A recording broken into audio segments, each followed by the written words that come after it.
Theoria medica vera est une conception du médecin allemand Georg Stern.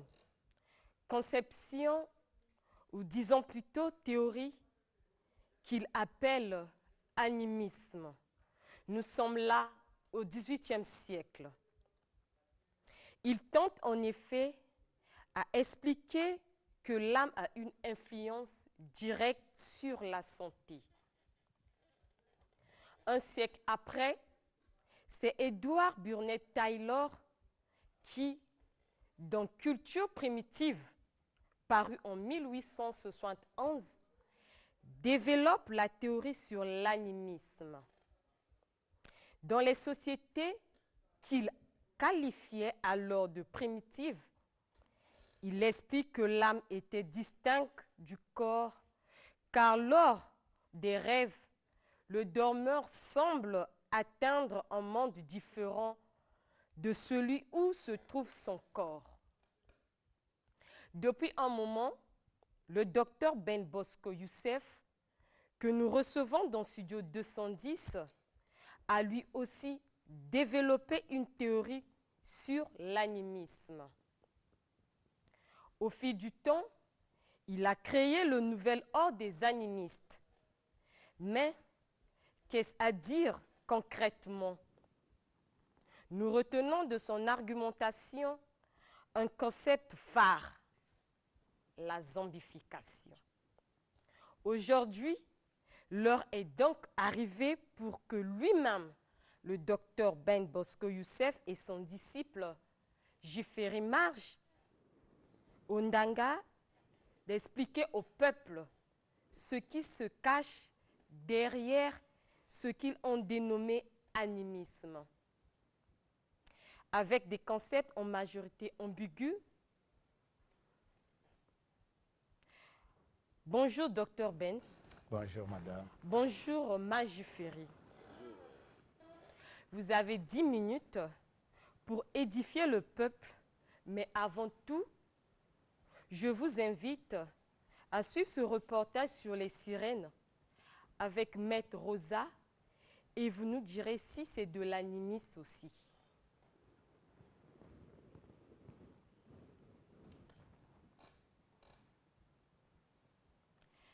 Donc, je disais que nous allons suivre le reportage sur des sirènes avec Maître Rosa et ensuite Docteur Ben nous dira si c'est de l'animisme.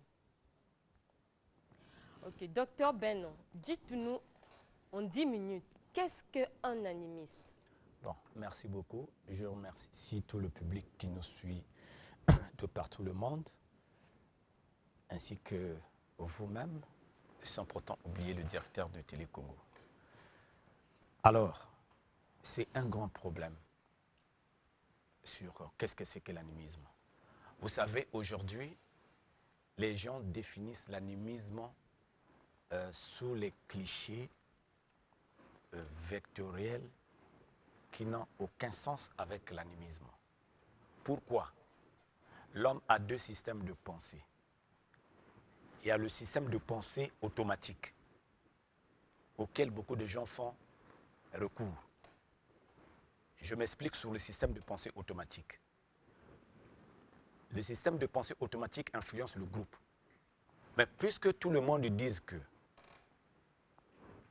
les animistes adorent les idoles, mais moi, pourquoi je serais hors du groupe de ceux qui pensent comme ça?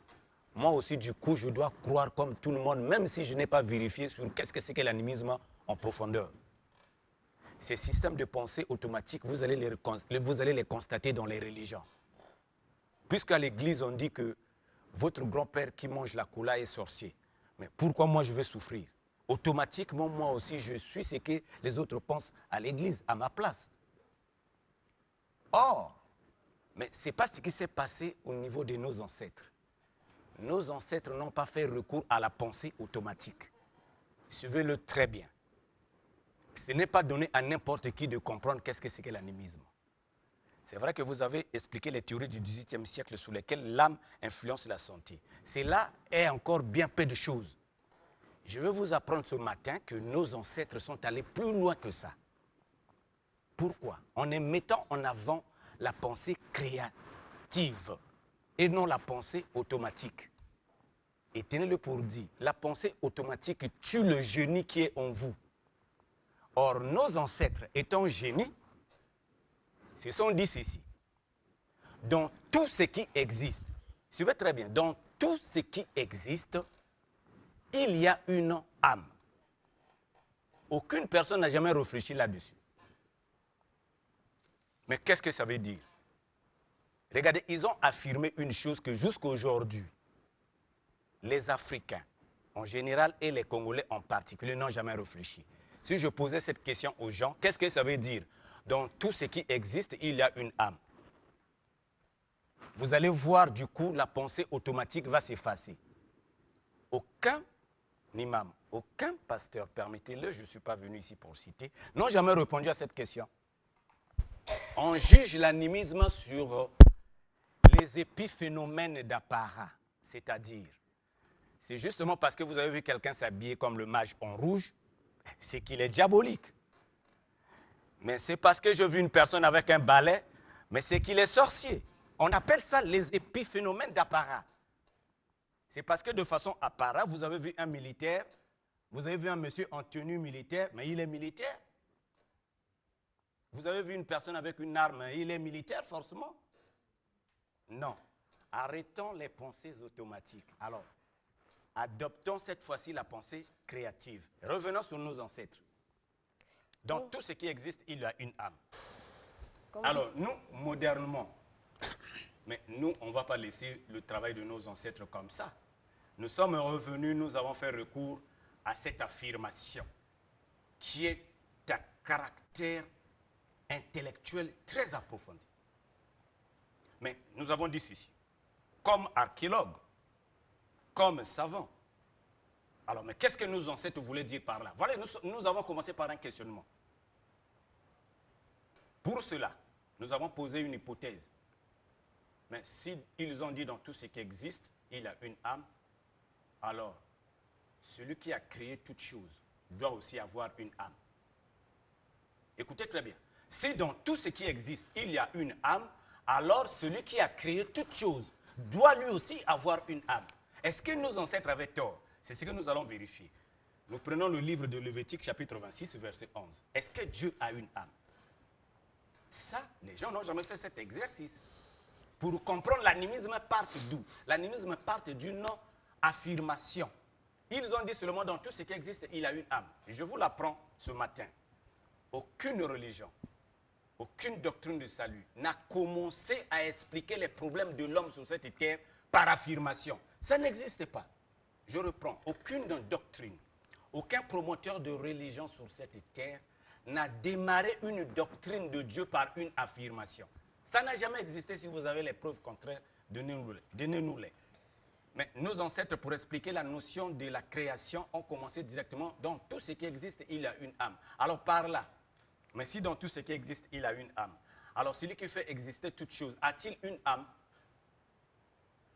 Lévitique chapitre 26, verset 11, « J'établis ma demeure au milieu de vous, et mon âme ne vous aura point en horreur. » J'établis ma demeure au milieu de vous, et mon âme n'aura point d'horreur.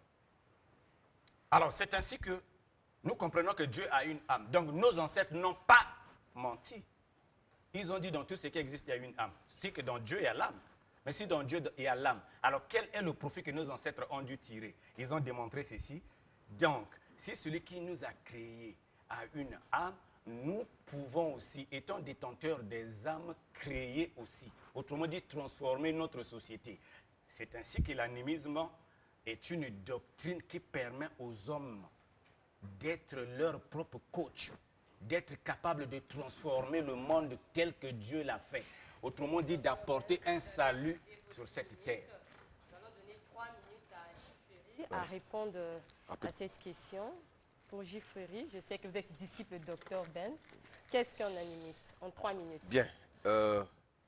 Je suis d'abord très fier de votre introduction. Là, parce que vous avez, avant de rejoindre le Dr Ben, je reviens rapidement sur ce que vous avez dit. Que beaucoup de gens ont pu déjà avoir l'idée sur ce qui était comme animiste.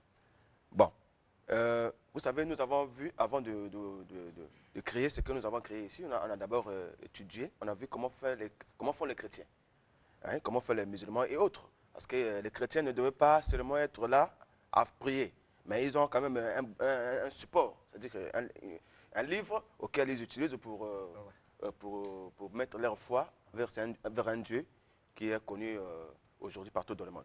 Donc, ils ont un support qui leur permet de croire. C'est là où ça nous a intéressés.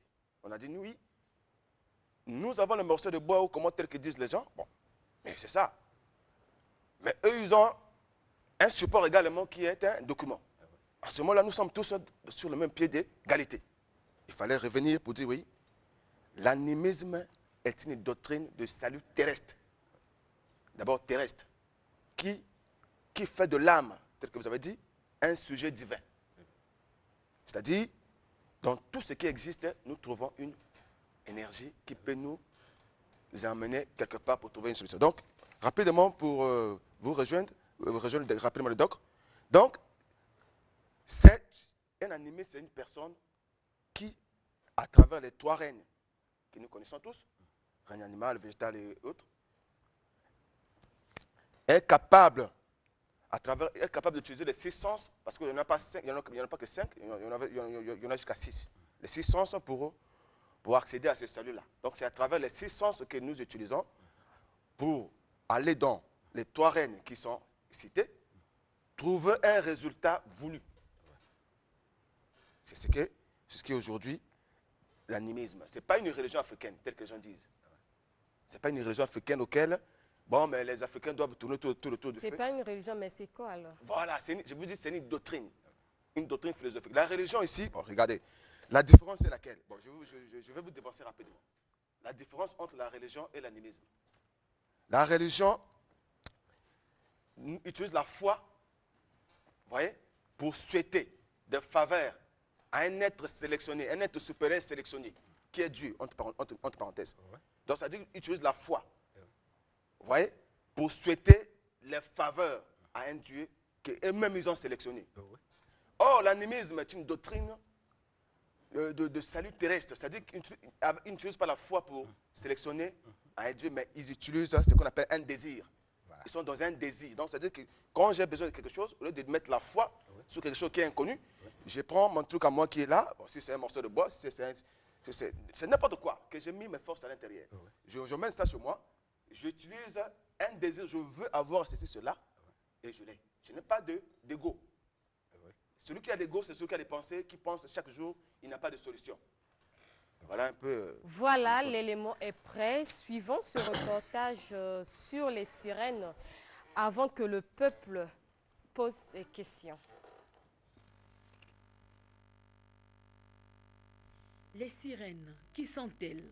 Selon la mythologie grecque, les sirènes sont des êtres mi-femmes, mi-oiseaux, tandis que la mythologie nordique explique qu'elles sont des êtres mi-femmes, mi-poissons.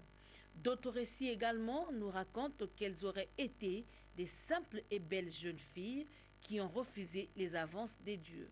Leur existence serait-elle une réalité ou un mythe? Les sirènes existent bel et bien. La sirène ne se limite pas seulement au niveau de l'esprit. C'est les seuls êtres qui sont capables de porter leur corps depuis l'esprit et venir ici faire leur vouloir. Les sirènes n'ont que 2 formes. Ils sont mi-humains, mi-poissons. Ils sont mi-humains, mi-serpents. Mais ils ont les capacités de transformer leur partie mi-poisson ou mi-humaine en humain pour venir accomplir leur vouloir. Les sirènes ont toutes les couleurs et ils sont capables de prendre toutes les formes parce que les sirènes, ce sont des entités. En un mot, l'être humain est supérieur à toutes sortes d'entités. Mais non, ce qui se passe, c'est quoi? Lorsque l'être humain fait recours aux entités, il devient faible face aux entités. À entendre Maître Rosa, les sirènes existeraient réellement. Comment donc les identifier? Pour reconnaître une sirène, elle peut se dévoiler à vous. Ou si vous avez des dimensions élevées ou avancées, vous pouvez reconnaître que c'est une sirène. Sinon, vous pouvez passer toute la nuit avec une sirène sans reconnaître que c'est une sirène. Sorcier mature, quel genre de relation l'être humain peut-il entretenir avec les sirènes? Les relations entre les êtres humains et les sirènes, il existe 2 sortes de relations. Il y a les relations amicales et il y a les relations amoureuses. Le côté amour. Bien sûr, j'ai des petites sirènes qui sont en attente des gens bien. Une relation avec des sirènes, c'est l'accord. Le tout dépend de votre accord dans le début. Qu'est-ce que vous vous êtes accordé? Que vous ayez d'autres femmes. Puisque l'homme peut entretenir des relations de plusieurs types avec les sirènes, ces relations lui sont-elles profitables ou non? C'est profitable pour l'être humain parce que la sirène prendra soin de l'être humain du début à la fin. Docteur Ban, le peuple a des questions. Monsieur Brice Okwere. Oui, j'aimerais connaître, après avoir entendu le docteur Ben parler concernant les âmes, il a lu un passage de Lévitique 26, si je ne me trompe pas, au verset 11, là où Dieu dit qu'il se tient au milieu de son peuple. Bon, là-bas déjà, on voit clairement qu'il s'agit des hommes dont Dieu se tient au milieu d'eux. Et c'est ces hommes-là dont Dieu dit que dans tout cela, toutes ces âmes-là, lui, il prend plaisir. Donc, ce n'est pas au sens où peut-être un morceau de bois, il y a une âme à l'intérieur pour l'invoquer. Moi, je trouve que par rapport à la Bible, c'est contradictoire. Ok. Bon. Nous avons justement dans notre démarche tenté de prouver que Dieu a une âme. On n'a même pas encore expliqué l'évocation. On a dit Dieu a une âme. L'âme de Dieu, telle qu'a dit le mage, se trouve dans la nature, dans les éléments de la nature. Dans les trois règnes, le règne animal, le règne végétal et le règne minéral. Le quatrième règne, c'est le règne microbien et le cinquième règne, c'est le règne de la mort. N'oubliez pas que lorsque Jésus-Christ est mort, son âme est revenue au milieu des siens. C'est ça l'intention de nos ancêtres. Nous avons voulu démontrer que l'âme de Dieu revient au sein du peuple d'Israël. L'âme de Dieu n'est pas revenue au sein du peuple africain. Il a dit, j'ai établi ma demeure au milieu de vous et mon âme ne vous aura point en horreur. Il n'y a pas le problème des évocations. Il y a un cercle familial appelé juif, mais puisque nos ancêtres ont dit dans toute chose, dans chaque regroupement, il y aura toujours quelque chose au milieu. Mais cette chose-là, si vous tirez profit, vous allez modifier les choses. C'est ainsi que les peuples hébreux ont tiré profit de l'âme qu'ils ont appelée le Christ. Ne l'oubliez pas que le mot âme est dans plusieurs religions. Il fait vibrer tout. Pour les Juifs, c'est le logos, c'est le Yahvé, c'est le mot âme. Ce n'est pas autre chose. Passons la parole à monsieur John Aurelia. Ma question est pour les disciples du docteur Ben. Quand on dit qu'il dit que l'animisme n'est pas une religion, mais plutôt une doctrine. Mais quand on parle de doctrine, il y a toujours une base. J'aimerais savoir quelle est la base principale de l'animisme. Ouais, merci beaucoup. Ouais, donc quand on parle de la... J'ai compris. Merci beaucoup, c'est même beaucoup. Merci. La base de l'animisme, vous parlez de la doctrine, c'est ça, non? Mais la base de l'animisme vient de... C'est-à-dire qu'on a dit, nous, je vais répéter la définition, peut-être ça va vous aider, parce que c'est déjà même résolu là-dessus. On a dit que c'est une doctrine philosophique de salut terrestre qui fait de l'âme un sujet divin. Voilà. C'est-à-dire que le principe fondamental de tout, c'est l'âme. Voilà. Quand vous posez la question, c'est-à-dire que vous voyez, c'est l'âme qui fait que nous soyons là. Voilà. S'il n'y a pas l'âme, l'animisme ne peut pas exister. Vous n'avez pas l'âme en vous. Voilà, donc voilà pourquoi on a dit que c'est le principe fondamental qui existe dans tous les... Le doc allait jusqu'à 5. Bon, oui, 4, oui. Jusqu'à 5, ça, il faut avancer plus loin pour comprendre ça aussi. Voilà. Donc, si nous prenons d'abord les trois règnes, on voit que l'animal a l'âme. Les plantes, les arbres ont l'âme. Les humains également, et nous avons les végétaux, les plantes, les pierres, tous, ils ont l'âme. Tout ça, il y a l'âme. Donc, l'âme est le principe fondamental de l'animisme. C'est ça. Il y a aussi le frère Ikapi Hippolyte qui s'interroge. Merci beaucoup de l'opportunité. Bon, je voudrais poser ma question à Maître Ben. Ah ouais. Maître Ben, vous avez défini l'animisme en la liant à des mots comme génie, intellectuel, Oui. créateur, Oui. et vous avez même dit c'est prendre sa vie en main. Oui. Mais ne pensez-vous pas dans ce domaine, les Occidentaux sont maîtres dans ce domaine, et nous, les Africains, nous sommes à quelle place en suivant le même tableau que vous avez présenté? Bien. Ta question est primordiale. Pourquoi? Nous avons échoué quelque part. Les Occidentaux adorent leur mort. Nous rejetons les nôtres. Vous comprenez? Pour nous, nous pensons que lorsque nous mourons, l'âme disparaît. Tu es terre, poussière de la terre, tu retourneras dans la terre là où tu as été retiré. Mais nous oublions une chose. Tu haïras l'Africain comme toi-même. Tu haïras l'Africain comme toi-même. Or, l'Occidental, tu aimeras l'Occidental comme toi-même. C'est nous et vous qui sommes dans les stéréotypes. Donc, pour les Occidentaux, lorsque votre père meurt, il vous laisse un héritage physique et spirituel. Mais chez nous, nous bannissons cela. Pourquoi? Pour aller un peu plus vite. Est-ce que nous croyons en enfer? Nous les Africains. Oui, nous croyons en enfer, nous les animistes. Pour nous, l'enfer, c'est du fait que sur cette terre, vous n'avez pas eu d'enfants, vous n'avez pas eu de femmes, vous n'avez pas eu un moyen de transport, vous n'avez pas eu une maison, vous n'avez pas eu un travail, autrement dit les revenus. Or, pour les Occidentaux, c'est la prime. Voilà pourquoi nous revenons avec les animistes pour coacher les gens qui sont envoûtés, qui sont sous les effervescences négatives des sorciers. Or, chez nous en Afrique, nous sommes sorciers, nous avons de la haine, nous ne voulons pas voir les autres évoluer. Voilà pourquoi nous nous cachons derrière les religions occidentales.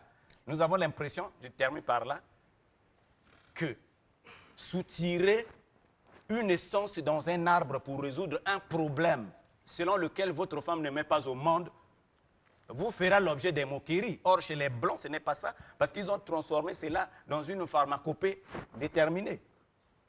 Les Blancs ont pris l'animisme occidental qu'on appelle le druidisme. Nous ont renvoyé ça aujourd'hui ici sous la forme de la franc-maçonnerie. Nous acclamons. Mais quand nous parlons aujourd'hui de l'animisme, on a l'impression que les gens ne sont pas Docteur Ben comprendre. Ejiferi, je vais revenir sur le reportage au sujet des sirènes. Ah oui. Dites-nous, est-ce une réalité animiste? Il y a 4 éléments. Il y a l'air, l'eau, la terre et le feu. Lorsque vous n'avez pas réussi sur cette terre, vous n'allez pas rejoindre le cercle des morts familiales. Je prends un exemple. Sur cette terre, vous avez fait recours à l'orgueil, au vol. Vous avez pillé les richesses de la famille. Vous avez engagé la sorcellerie dans la famille. Si vous mourrez, vous n'allez pas intégrer ce qu'on appelle par le cercle des maîtres illuminés de la famille. Les maîtres illuminés de la famille vont vous fermer la porte et vont vous renvoyer. Ici-bas, sur cette terre, j'arrive. Si on vous renvoie dans l'eau, dans l'élément l'eau, on peut vous appeler sirène. Chez nous, l'enfer, chez l'homme africain, l'enfer n'existera que sous le cliché de l'animisme. C'est-à-dire, si on vous renvoie dans l'eau, on peut vous appeler sirène. Donc les animistes communiquent qu'avec des sirènes. La communication, n'est pas ce qui est important pour le moment. Ici, c'est la notion d'abord de sirène. La communication, ce n'est pas ce qui est important. Pourquoi? Parce que nous avons 4 éléments. Les créatures du feu. Les créatures du feu sont appelées les démons. Si on vous envoie dans le feu, on vous appellera démon. Si on vous envoie dans l'eau pour votre punition, on peut vous appeler sirène ou spectre. Très bien. Autrement dit, ce sont les revenants. Voilà. C'est les esprits qu'on a bannis au niveau de la dimension de la famille céleste après la mort, dont l'âme ici sur cette terre n'a rien produit.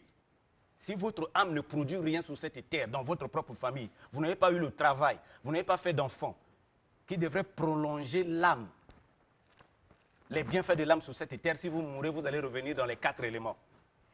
Si vous revenez sur la terre, on peut vous appeler fantôme. C'est comme si vous dites aux animistes, qu'est-ce que les fantômes existent? Les fantômes existent. Est-ce que les sirènes existent? Ou les spectres? Il y a 2 mots. On peut les appeler sirènes, on peut les appeler mutants, on peut les appeler spectres. Oui. Quel est l'apport de l'animiste dans le développement du continent africain? Très bien. Bon, chaque famille, et je vous donne la parole, chaque famille, j'ai introduit, vous allez développer, chaque famille, avant d'aller au niveau de l'Afrique, chaque individu, en fonction de son âge, doit avoir les revenus. C'est ce que nous avons baptisé la zombification.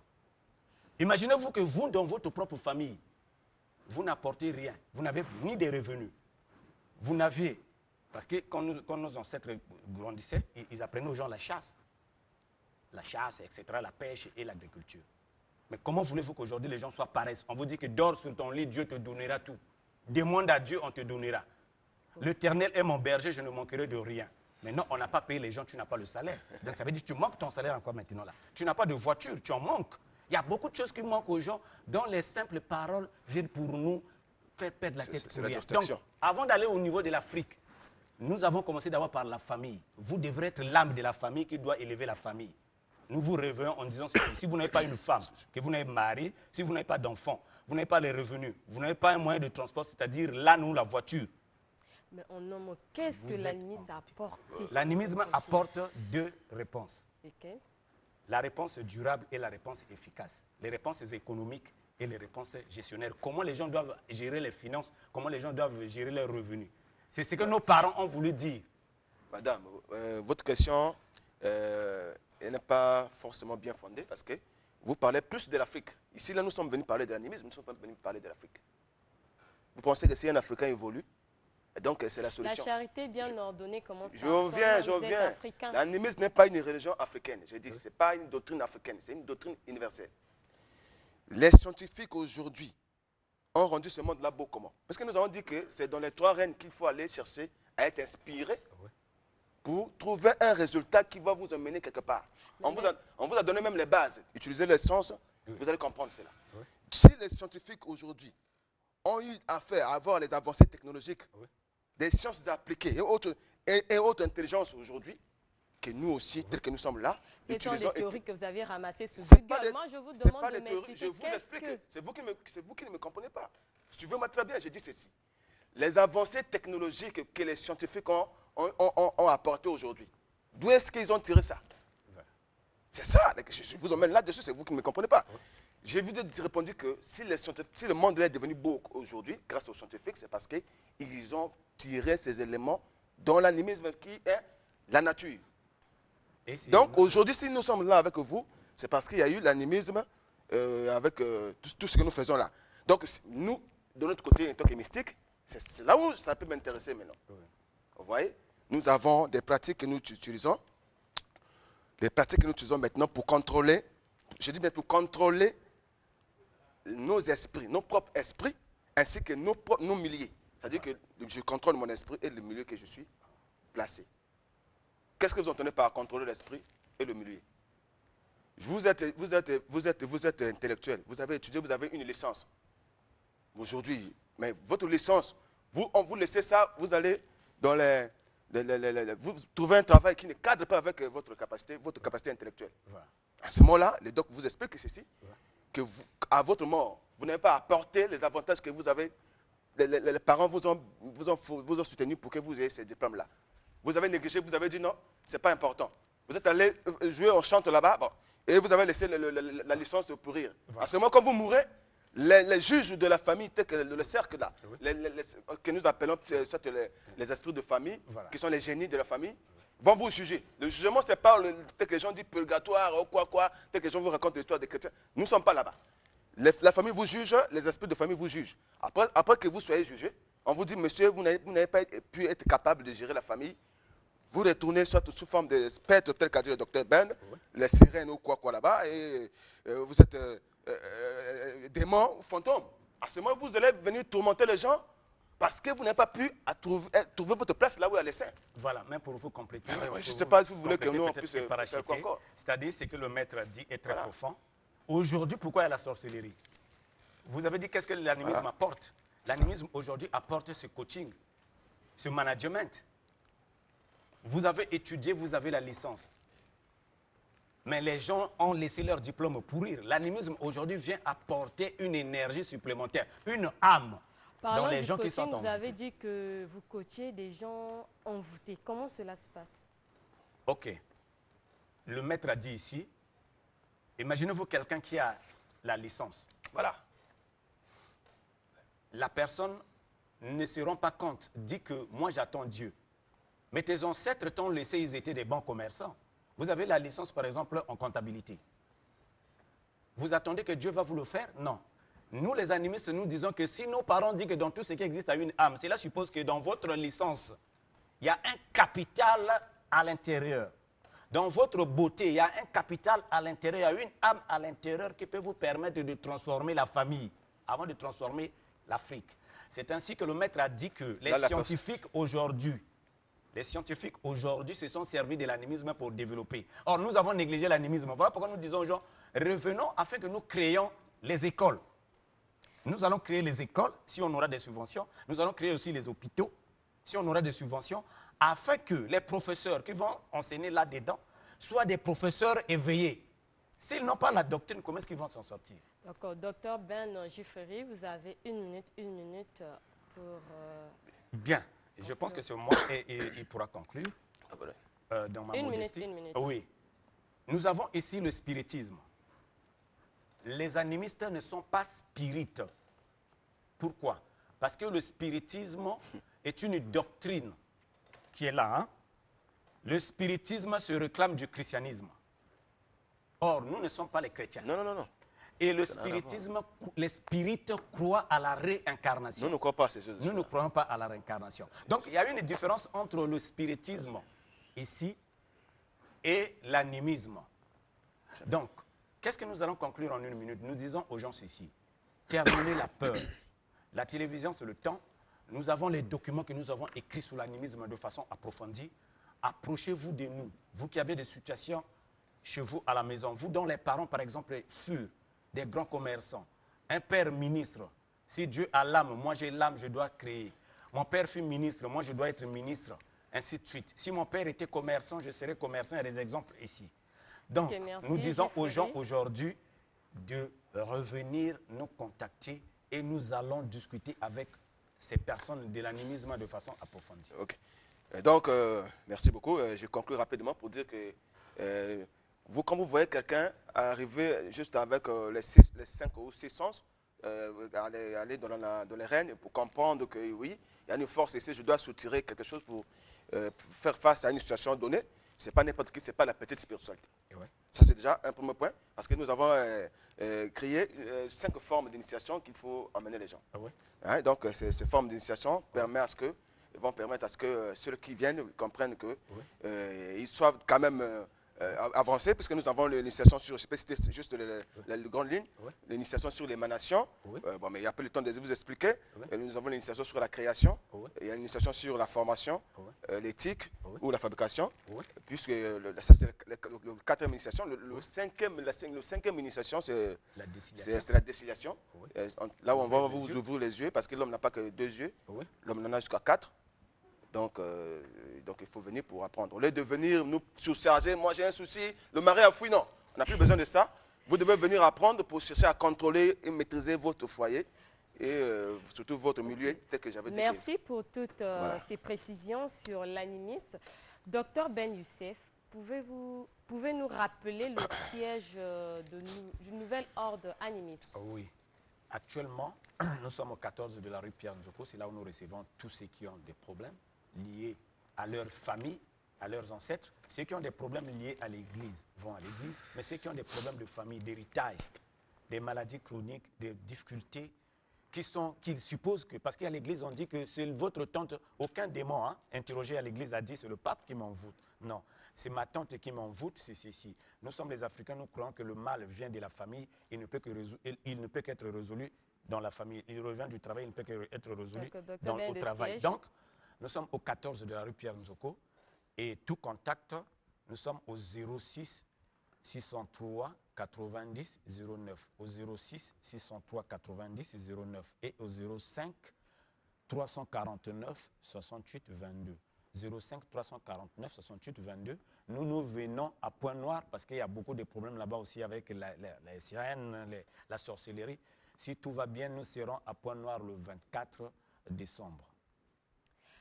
Un coucou à celle qui souffle sur la bougie aujourd'hui, Madame Mouila Milongo Bernadette, joyeux anniversaire à vous. Avant de boucler cet entretien, je propose à nos téléspectateurs ce reportage qui résume la conférence débat sur la religion animiste. La religion onisme. Toutes mes excuses, Dr. Ben. Merci à tous. Studio 210 continue.